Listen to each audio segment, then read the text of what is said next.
Salut, c'est Didier. Alors je suis à Paris, à Saint-Germain-en-Laye où je vous présente Jérôme Vaillant, Enchanté. qui est donc mon formateur. Pour une fois, c'est moi qui suis formé. Donc Jérôme, on a abordé pas mal de sujets aujourd'hui. Alors en deux mots, qu'est-ce qu'on a fait aujourd'hui après 7 heures de travail On a échangé entre formateurs, puisqu'avec Didier on se connaît depuis quelques années. C'est vrai. Et sur des contenus de formation, des méthodes. On a creusé notamment le distanciel, l'hybride et le présentiel.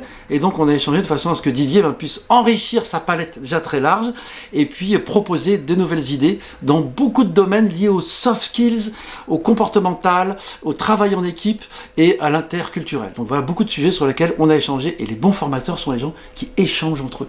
Oui, c'est magnifique. En plus, Jérôme, il partage beaucoup. Donc, j'ai eu cette formation avec lui. C'est beaucoup plus que ce que je pouvais imaginer. Je savais que ça allait être très riche, mais c'était encore plus que ce que j'imaginais. Et ce que je n'avais pas imaginé, c'est que ça allait se passer dans un endroit comme ça où il y a beaucoup de bois. Exactement. Donc là, qu'est-ce que c'est ? Une tiny house. Tiny house, c'est quoi ? Une petite caravane faite en bois, en Bretagne, ouais. Et qui permet d'avoir un petit bureau isolé, tranquille, où il y a le Wi-Fi et on peut s'isoler et travailler dans un environnement sympathique et chaleureux. Génial. On va voir ça un peu de l'extérieur, à quoi ressemble cette tiny house. Exactement. Cette tiny house, elle ressemble à ça. Vous voyez, c'est comme une petite maison. Par ici.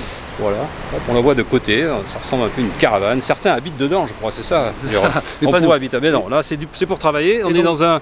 Comment ça s'appelle cet endroit-là ? Un tiers-lieu qui s'appelle le Quai des Possibles. Un tiers-lieu. Alors le Quai des Possibles, hop, le voilà. Qui en fait est une ancienne gare, je crois, c'est ça ? L'ancienne gare SNCF, la grande ceinture, qui a été reconvertie en tiers-lieu.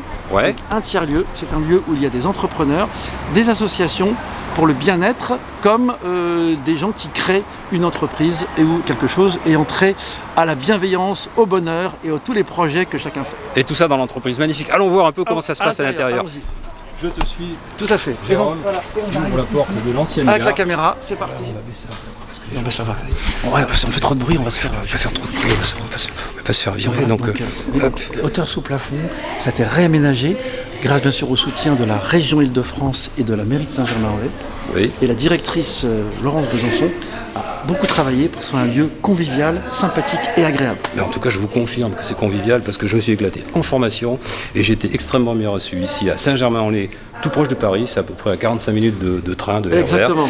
Et je vais rentrer prochainement pour partager avec vous à l'île Maurice ces savoirs que j'ai pu acquérir dans la joie et l'embonheur avec mon ami Jérôme. À bientôt. Et vive l'île Maurice, bien sûr. Merci. Peut-être qu'on va te voir bientôt d'ailleurs. J'aimerais bien. À bientôt. Bye bye. On va faire ce qu'il faut pour.